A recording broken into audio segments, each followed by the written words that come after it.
we have so much more control of the state of our health than most people know about. We can control how much risk we have to get the lifestyle diseases that has increased throughout my career as a doctor. On my health journey, I changed everything because I did everything wrong. If I don't change my lifestyle, I may be dead by 73 as well. I wasn't prepared to wait for that. So I started reading books about preventative healthcare. What could I do to guide your sleep into a better pattern? For example, myself, I used to think that having 2 glasses of wine would be the perfect solution to fall asleep. But once you get these wearables, you see that that is a very worst thing you can do to get a horrible sleep. Stress factor for me has been alcohol, nicotine, and food. Things that I would earlier have thought would calm me down. But for your body, if you're eating the wrong things, for example, that can be a lot of stress on your body. Perhaps you could begin by sharing a little bit about your background. Could you share your professional career up until the current moment? Yeah, I've been a doctor, a medical doctor, a general practitioner, and emergency physician for 26 years. I was finished in University of Oslo in 98, so even in the last millennium. And I've been working as a doctor all over Norway, working from small places on the coast and in the mountains. And so that is how I've been, and often being on call 24/7. And then you get this huge insight into people's health, where they live. You're kind of standing on the front row of life. And particularly in the small communities, you get to participate in everything that happens. So it's been a real joy to work like that and have had the freedom, as you can work in small periods of time, 24/7. I've had lots of time off to be able to travel the world and sail around halfway around the world and with my family and so on. So it's been, that's been my way of working. And I've been an author. I've been writing books for the last 10 years. In Norway, there has been 5 best-selling books, and one of them, The Pulse Cure, has been translated into 10 languages. So kind of given me this kind of international career, also doing public speaking, in the US and England and Denmark and Sweden and all over. So that has really changed my life, from being a normal one-to-one doctor to be a speaker for people on podcasts, on TV, and all of this, because the message, is about preventative healthcare, to try to avoid getting sick so that you need my assistance in the first place. So that is what I'm writing books about. Yeah. I like the way you put that, a front row seat to life, being a doctor. What is one big difference that you see from your vantage point that you wish the general public would see? That would be that we have so much more control of the state of our health than most people know about. We can control how much risk we have to get the lifestyle diseases that has increased throughout my career as a doctor in those 26 years. So, and I think a lot of people don't know that. And we were not taught that in medical school. It was kind of a lottery. You got sick either from bad luck or genetics. And it wasn't that much focus on what can you do to stay healthy. And on my health journey, I changed everything because I didn't really, I did everything wrong. So everything that I'm talking about in my book, The Pulse Cure, about the strategies to be healthy, I did just about everything wrong. But then my father died at the age of 73. And I just understood that if I don't change my lifestyle, I may be dead by 73 as well, probably earlier because I had a worse lifestyle than him. And for example, now at my age, at 56, that would mean that I just would have 17 more years to live. And I just couldn't accept that. So I started re-educating myself from being a normal doctor, waiting until people get sick and then we do something. And I wasn't prepared to wait for that. So I started reading books about preventative healthcare. What could I do? Okay, I stopped drinking. I started exercising. I lost 40 pounds of weight. I started, focusing on my sleep, uh, on nutrition, and all of the things that, probably now so many people know about, but then this is now 13 years ago. It wasn't even focused on among us doctors. We were busy giving out pills and referring patients and to procedures and specialists, but I don't think we had the knowledge about what to do to live longer and healthier. What is the correlation with muscle mass and health? That is quite a big correlation. So muscle mass and grip strength is one of the huge predictors of overall health and longevity. And that is, of course, not because your hands are strong, but because it's a sign that you have been using your body. So Mm. it's a kind of a proxy for your overall muscle mass. You have been carrying things, you have been, using tools and so on. So you cannot just use one of these, climbing, things that you use on your hand just to go build your grip strength. You cannot do that shortcut. You need to use all of your muscles. Hmm. And of course, when you have good muscles, then your reaction time is faster. Your bones will be stronger. You will be able to stay at home and you don't have to go to the nursing home as fast. For example, in Norway, there's a huge study showing that the people who exercise and use strength training, they will go to the nursing home 14 years later than those who don't, which is mainly because once you cannot get up from a chair or from the toilet seat, you cannot stay at home. So a lot of people, if you're just sitting around literally all the time, Hmm. or your muscle just waste away. So keeping your muscles as a really, really important thing, and also one of my focuses in the book. Yeah. Recently, a beloved actor in North America passed at the age of only 48 years old. And that's quite a surprise of colorectal cancer. Um, and I'm curious, do you see like a rise of cancer among younger and younger populations? And what what are we missing? Like what should we be paying attention to? Sorry. It's a rise among colorectal cancer, for example, because I'm currently writing a book on sunlight called The Sun Cure, and sunlight exposure has a lot to say in colorectal cancer. For example, so just that we now mainly stay inside, the average American is inside 95% of the time. And of course, you don't get enough sunlight, and that has a connection to colorectal cancer. So the ones who get enough sunlight would have probably about half the chance of getting colorectal cancer. Also, it's connected to exercise, so that people who exercise, they have a lower degree of colorectal cancer. Of course, we cannot tell in this case whether he would have avoided it if he was exercising more. I've seen his picture. I haven't seen him act, but I've seen the pictures, and he seems like a healthy guy, from the Hmm. outside. But Right. of course, if he, for example, avoided the sun, he would double his risk of getting colorectal cancer, which is one of the biggest cancers. It's one of the biggest cancer types Hmm. that you really, really want to avoid. And it's the Hmm. one with the strongest connection to sunlight, but I think also to physical exercise. So, but of So, course, it's just a matter of risk reduction. He could have mhm, gotten it even though he did those things. mhm.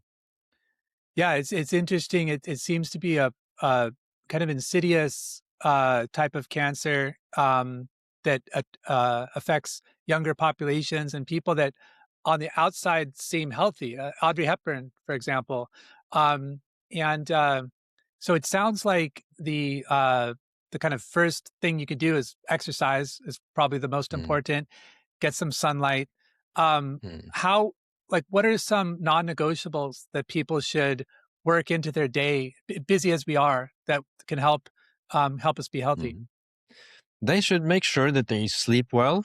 And of course, the wearables like the Garmin watch and the Oura ring and the Whoop bands and all of these different gadgets that I'm talking about in the book, they can help you to guide your sleep into a better pattern.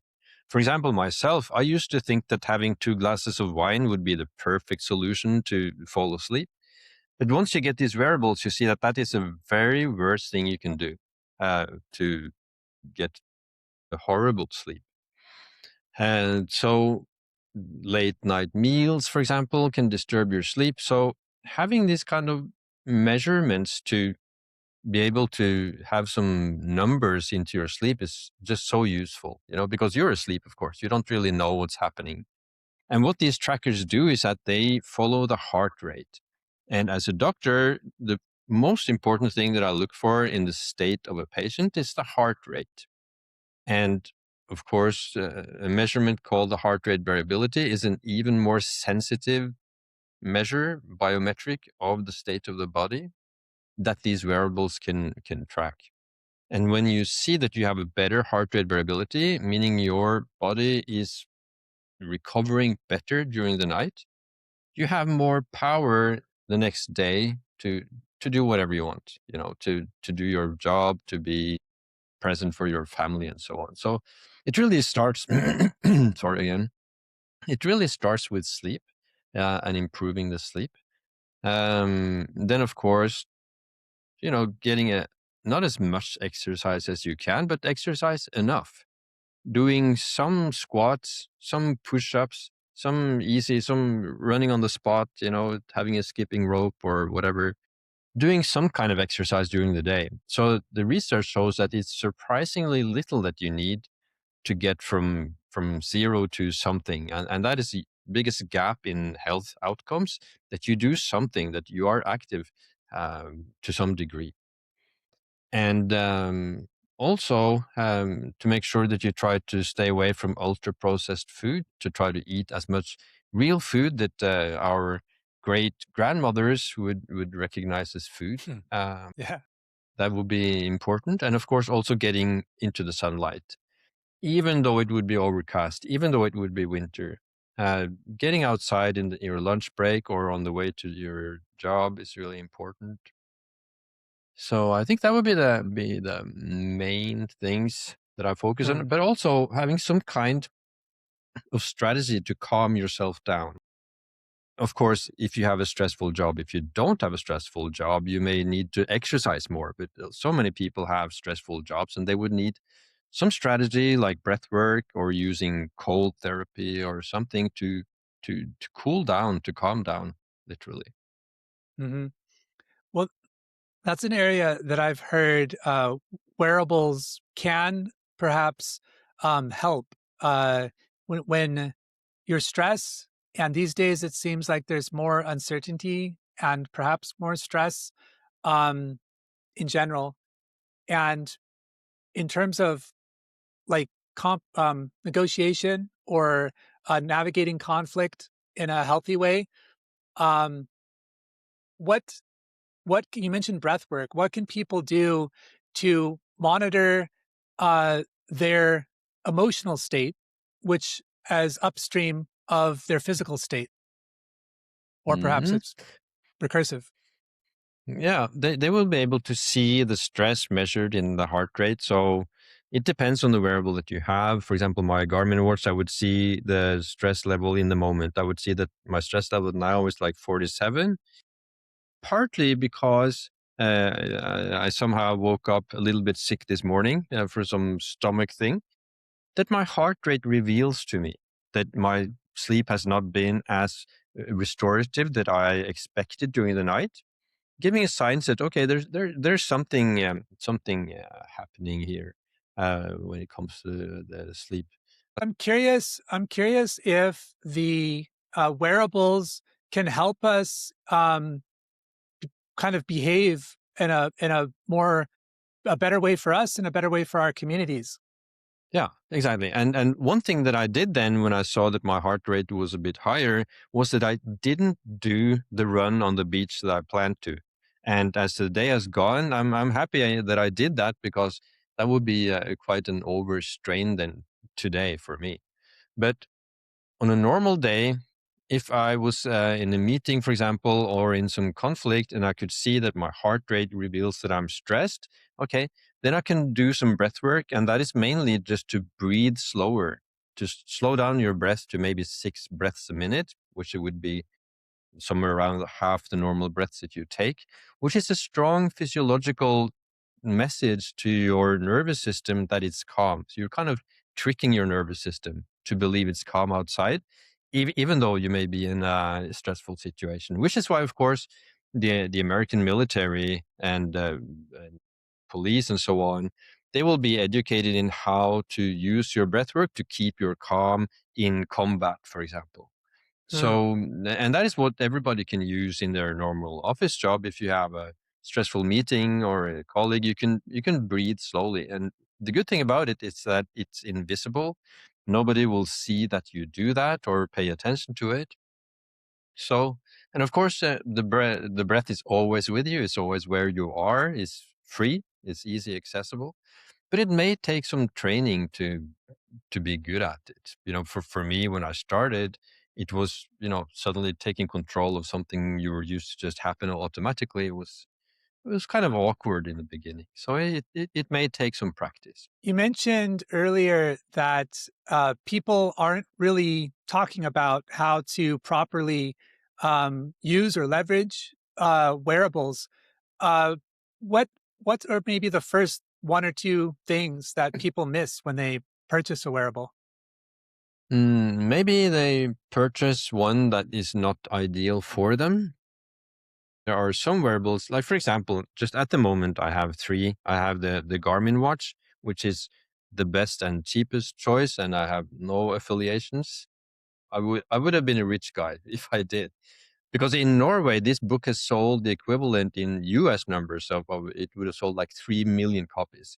Like in Norway, it has sold 50,000, and if I got a little bit of share of the Garmin watches that I recommend in the book, wouldn't need to work that much. So, but the Garmin watch is the best choice because it will give you the best 24/7 curves of what is happening to you and also the accessible metric in the moment. On the other hand, if you don't want to have such numbers, intruding into your life, at all times, you Hmm. could have a Oura ring, which would give you a measurement in the morning, how well recovered are you, how good was your sleep and so on. And you just do an easy check-in and just check that you are, more or less on track. But you Hmm. wouldn't have the possibility to micromanage your stress levels in real time that you get with the Garmin watch. And also you have the Whoop band that a lot of people use. So it will depend a lot on which wearable you choose actually. But all the wearables are much better than just your guesswork because we are really poor at judging our inner state. It has never been needed throughout history. All our senses have been directed outwards to outward Hmm. threats, like animals, enemies, foul food, a fire nearby, and those kind of things. So we have excellent senses to the outward world. But if the senses inward was strong, that would disturb the senses to the outward world, and we would be eaten first, right? So Hmm. which is why a lot of people end up in a burnout situation, a fatigue situation, little by little, and without really knowing it. But the heart rate and these wearables would have warned you that you are overstraining yourself. This is not sustainable behavior or lifestyle, and you need to do something. And what you need to do may be surprising. It may be changing your diet. It may be things that you are eating that is stressing you, not the mental stress in at work, but what you're eating for lunch, which was my surprise. I think the biggest stress factor for me has been alcohol, nicotine, and food. Things that I would earlier have thought would calm me down. You're hungry, you eat something, you think you're calm. But for your body, if you're eating the wrong things, for example, that can be a lot of stress on your body. And how can people identify whether it's food or something else? How did you discover, for example, that it was food that was causing Uh, you distress? and that was because at my normal job as a doctor, all the days are more or less similar. And when I got the first heart rate monitor, which was an ECG monitor at first, the first couple of years, usually I would have salad for lunch. And this particular day, there was some colleague having a birthday or quitting their job, or for some reason, there was a huge cake there. And I thought, okay, I'd rather have two large slices of cake instead of the usual salad. And then I saw that my heart rate went up like 15 beats, and stayed there for hours. Although I was doing the same job before and after lunch, my stress level was, really high for the next 4 or 5 hours after that. That was a real surprise. I would never have imagined that food could have that effect on me. And later I've understood and taken some tests and understand that I tolerate gluten and milk poorly. Not really bad, but it will affect me. And an even worse thing was that I discovered that if I eat chili, that's also a lot of stress. And of course, I've eaten chili and pepperoni and chorizos and these tacos all my life, but I never even thought of when I wake up in the morning, thinking that how I feel depends on what I was eating close to 12 hours earlier. But when you get the heart rate and you see the curves on your heart rate device, then you can identify these things. And then, of course, if you're doubtful, was it the chili or was it something else? Then you just test, you have the same kind of meal another day, and you take out the other factor that may have been there on that particular day. So it takes some detective work, and Yeah. then, and in the book, I've tried to explain a lot of that detective work so that you don't have to start, from scratch yourself. Hmm. And it's not only my experiences, but as we made the book, we had 200 test people who were testing these watches and these, these different lifestyle factors at the same time.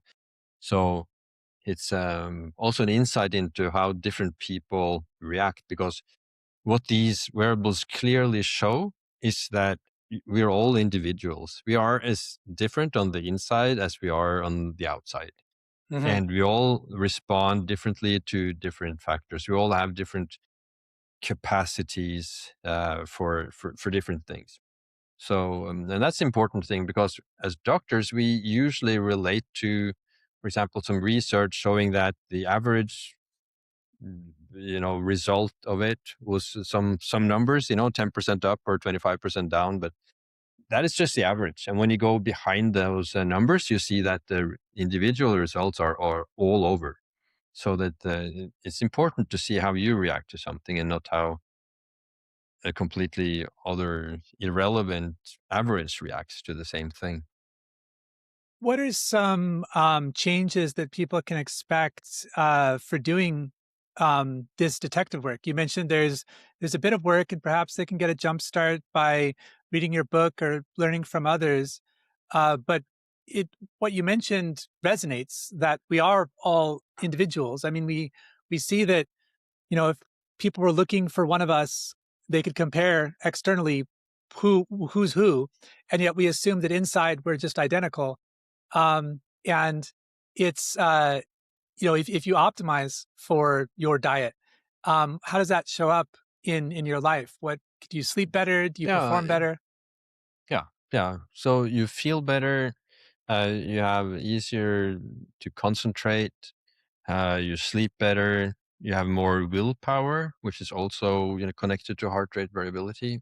You are more, you know, it's easier to be show empathy for people because you have more, kind of surplus energy to be able to do that. If you're sick, you become very self-centered. So sick people are more self-centered than people that feel well and have the energy to see others and as who they are. Um, and you would have less of the symptoms that so many people have, muscle aches, headaches, joint aches, and these kind of problems that are really, really common and that we didn't learn anything about in medical school and that you see every day as a doctor and that keeps people out of work. Uh, and underperform both at work and with their family. So Hmm. it's a lot to gain to take out junk stress. So the most important thing is to identify junk stress that once you see them, it's easy to just take out, you know. So that's probably the most important thing. And other things that these wearables will show is VO2 max, your fitness level, Yeah. which for a lot of people is really low. We were talking about grip strength, but VO2 max is just an important biometric. It shows the VO2 max is a measurement of how well you metabolize, oxygen and how your cells are working.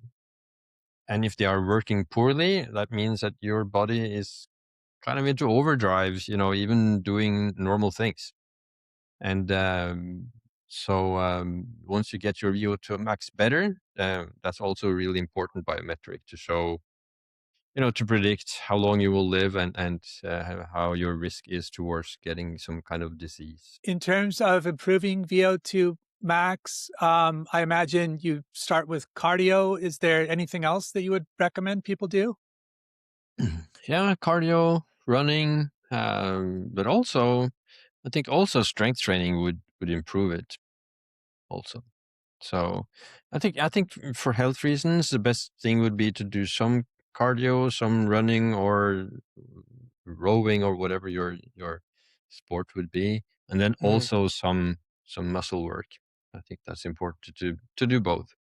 And the really best things that are racket sports, like tennis and golf, Why is and that? and it seems also that a lot of these sports would be the ones that you do outside. So exercising outside would be important. I'm currently writing on the Sun Cure book, and there are lots of research showing that the outcomes if you are exercising outside is better. Among children, they can concentrate better. The reaction time is better if they do the same thing outside compared to inside.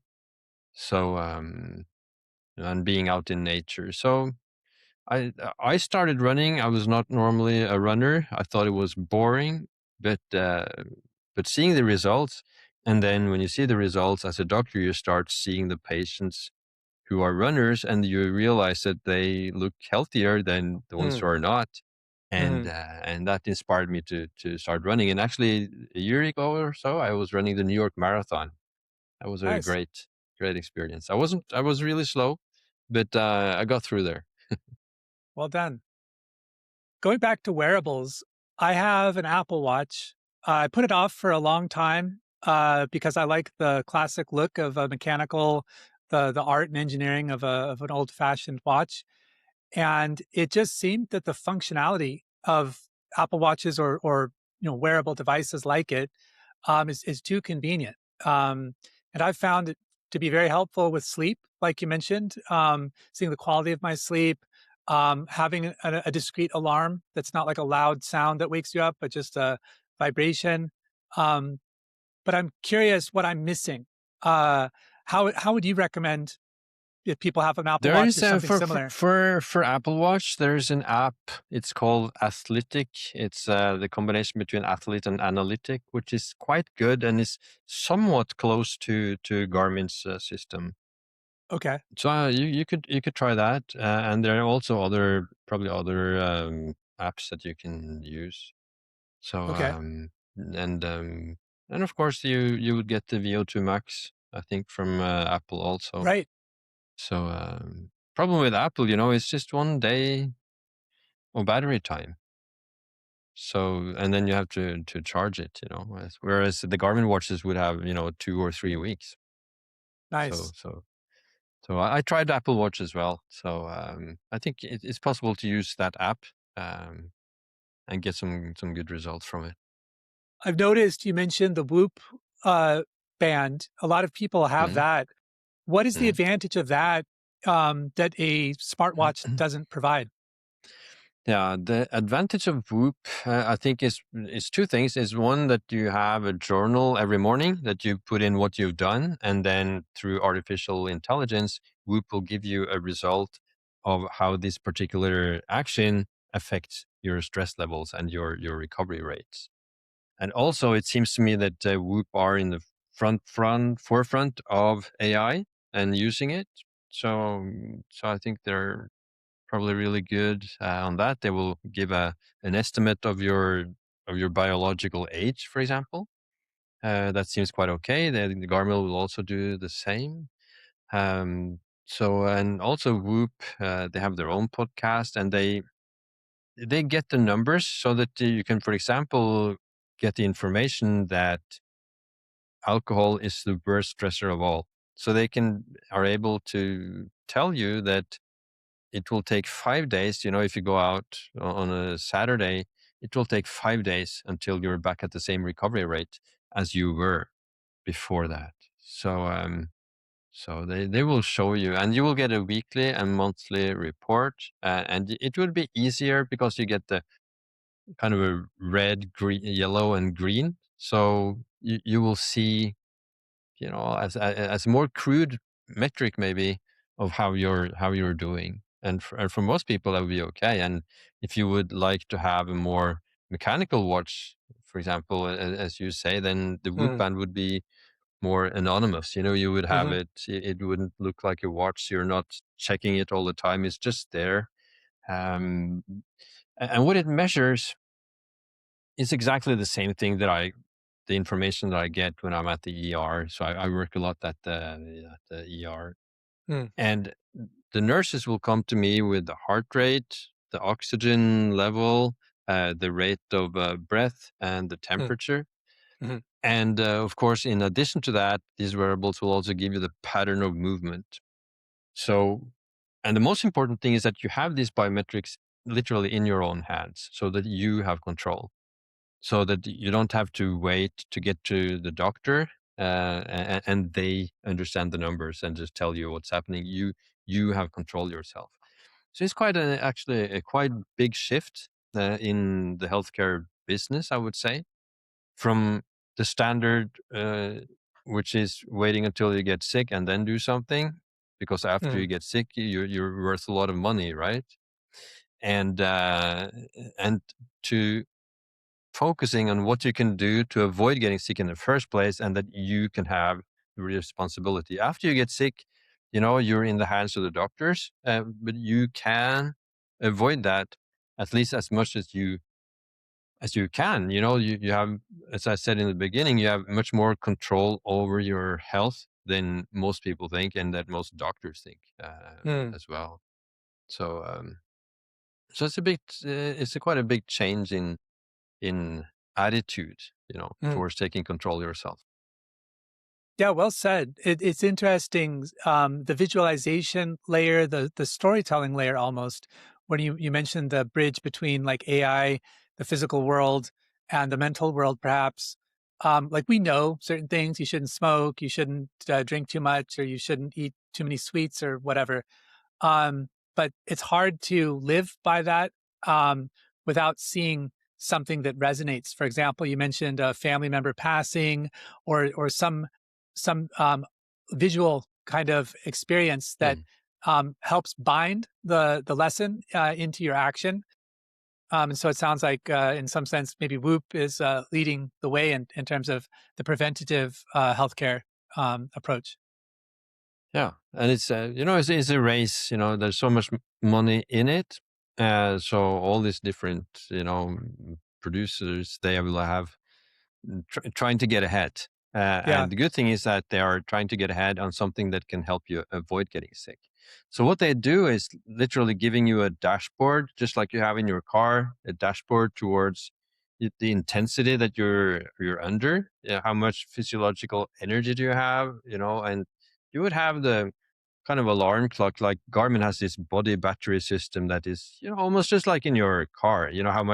How much fuel do you have left? Are you Uh-huh. running on fumes or Mm, not? And the most important thing is that if you're really, really overtaxing yourself, you would really see that. You would get in kind of the red zone. You would be warned uh, from these devices. And the good old thing also is that the artificial intelligence and these measurements show that what you need to do is live a little bit more like we did in the circumstances of our evolution. right? So be outside, sleep when it's dark, be active, eat real food, um, have some way of being together with Hmm. people, doing some meaningful things. If your heart rate is worse if you don't do anything meaningful, or in the opposite, you do something that you really don't feel is meaningful, for example, Hmm. that would affect your heart rate. Loneliness, for example, these kind of things. Hmm. And these things are all free, you know. So, and fasting would affect it a lot. So everything that helps you towards a healthier lifestyle does not cost money. So It's it's interesting. even probably cheaper, drinking water instead of alcohol, and Hmm. soft drinks, and Hmm. all of that. So it kind of, the new technology points backwards in time. We need to live a little bit more, not totally, of course, but a little bit more like they did, like the Indians did on the plains, before. Hmm.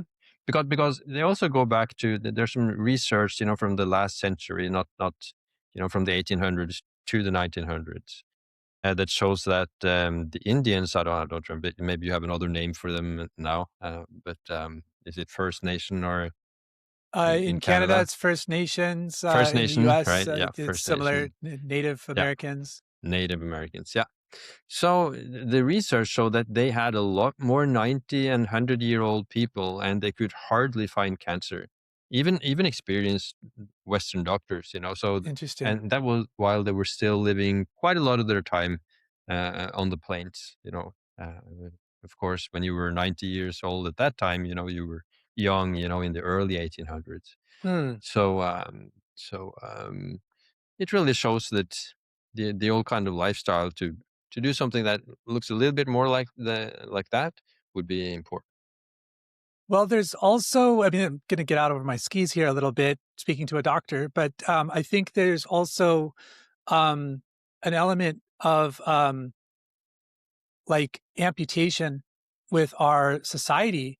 Like if you remove your finger, for example, from your body, it's probably not going to live very long. And I think we served in our communities a regulating kind of function and a cohesive kind of, we're part of a bigger organism.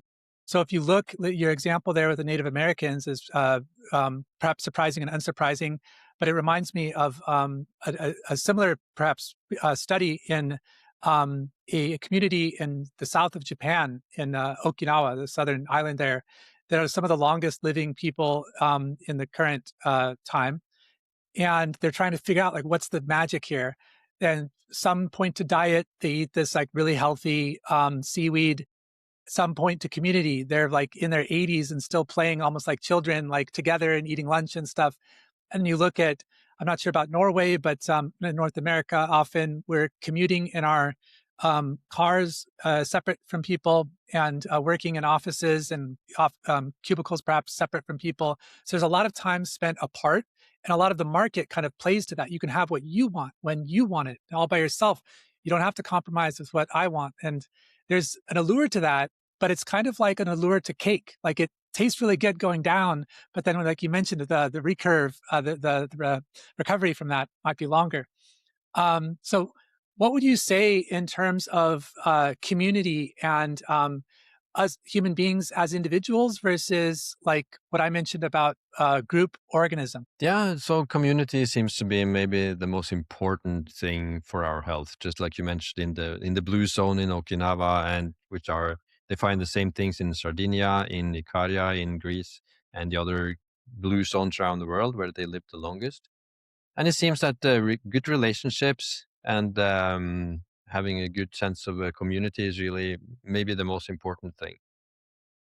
And of course, then to do that, you have to be active. And the problem these days is that we can be somewhat social through our phones or through our laptops and so on. So, but it's not for our nervous system and our physiology, it's not the same.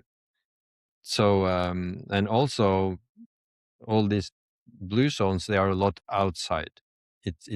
They're in the sun. They're in Costa Rica. They're in Loma Linda, uh, in uh, in California. So and they do a lot of the same things. They eat kind of clean food or not ultra processed food. stay together. They are active in communities. They make sure to sleep and move, and they move naturally. They don't move. It's not the ones who have been at the gym the most. It's the people who have been just walking and making a daily routine of being outside and doing their walk. So, of course, I refer a lot to the blue zone thing in the pulse cure. And of course, if you live, you don't really.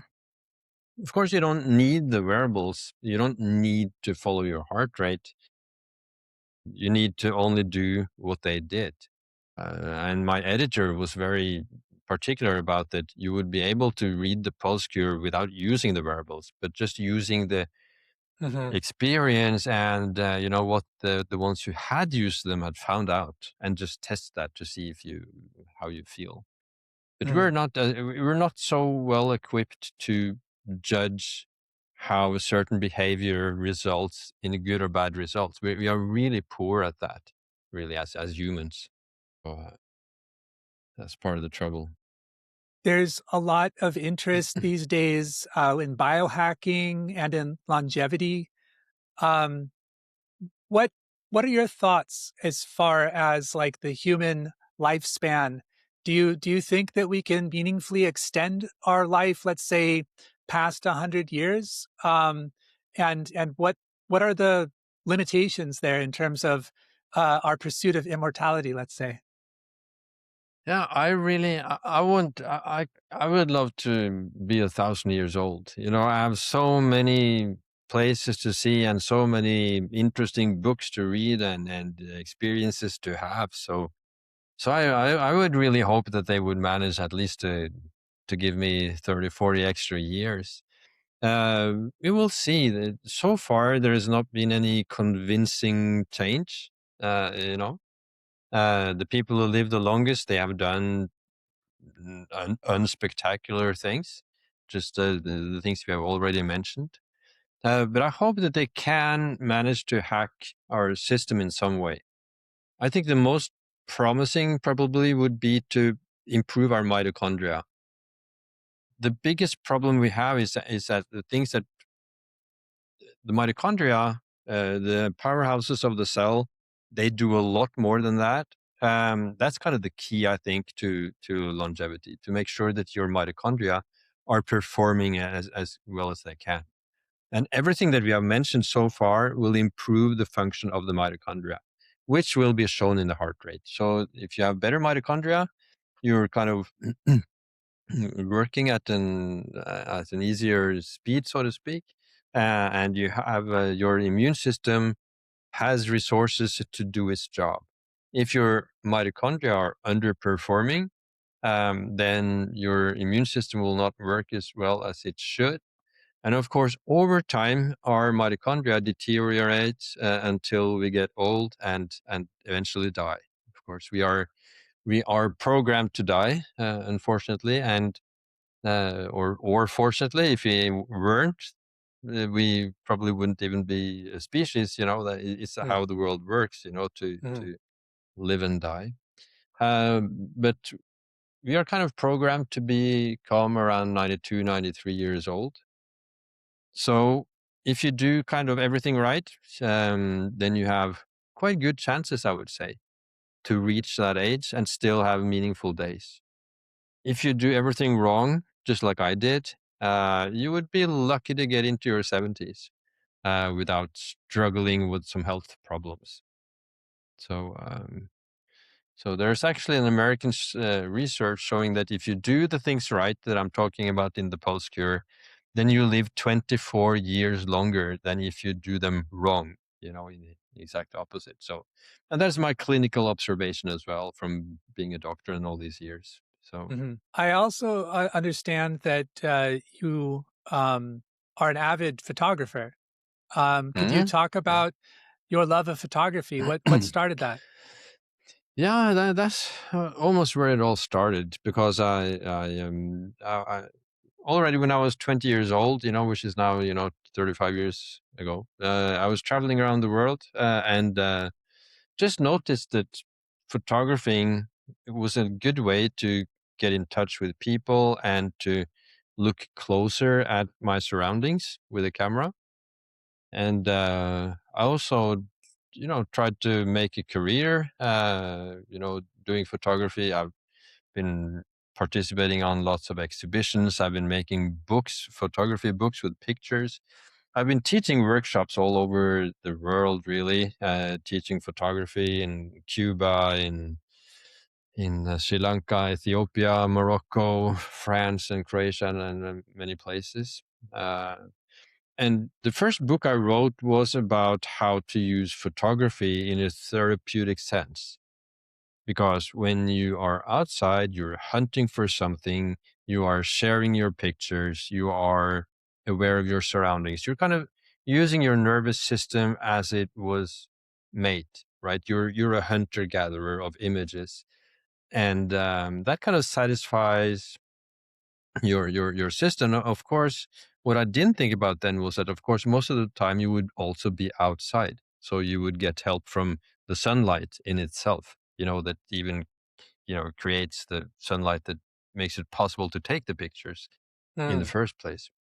So that was my first bestseller, and if I hadn't written that book, I think my editor would not have been aware of me. So that when I, on 5-6 years ago, on Facebook, showed a picture of what I was doing with this heart rate monitors, my editor asked if this could possibly be a book for them, and this is Norway's biggest publisher. So, and yeah, so we decided to write the book. It's still the only book on how to use wearables, incredibly enough. Mhm. I am the only one talking about this on podcasts. I've been on maybe 150 podcasts, American and Canadian and Australian and UK podcasts, Mhm.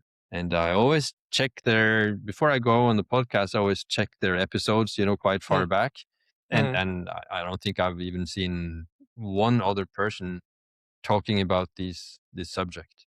Mhm. So and the book has been translated into 10 languages, Yeah. Chinese and different languages. So it's kind of weird for me, because Do you because have this was just something that I was using to improve my own health. I had no plans of writing a book. It was just, okay, I can use heart rate variability to improve my health, and then Mhm. let's go. So, Mhm. Well, the book is called The Pulse Cure in English. You mentioned it's 10 languages. And I imagine people can pick it up on Amazon and anywhere that books are sold. yeah, on And Amazon it's also an audiobook. So I think you can get it on your iPhone, in the app on the iPhone and so on. So that's great, probably while the you're cheapest running or cheapest out way. in nature. Yeah, yeah, yeah, yeah. Is there So anything that we didn't touch on regarding health or wearables that you want to leave us with? it could be, because it also, the female menstrual cycle has also a lot of will also be shown in the heart rate. So if you have a problem, for example, with PMS, premenstrual syndrome symptoms, then you would be able to see that downfall in heart rate variability the week before menstruation. And once you see that, you're able to mitigate the stress, doing some breath work, making sure that you sleep better, to regulate, for example, by breath work or cold exposure or something, to mitigate the stress caused by that week, because that's a hormonal imbalance that makes that, and too much cortisol compared to progesterone, really. So that would be, I think, many of the readers of the book, are particularly happy about that. Okay. Thank you for sharing that and for all the wisdom that you imparted in a short hour. Where can people follow up with you and follow your work? Yeah, on Instagram, I'm Dr. Torkil, dr.torkil. So I'm possible to reach there. So, Okay. We'll put that in the show notes. Thank you very mm. much for the conversation. It was really interesting. Thank you. So nice to be talking about it. Thank you.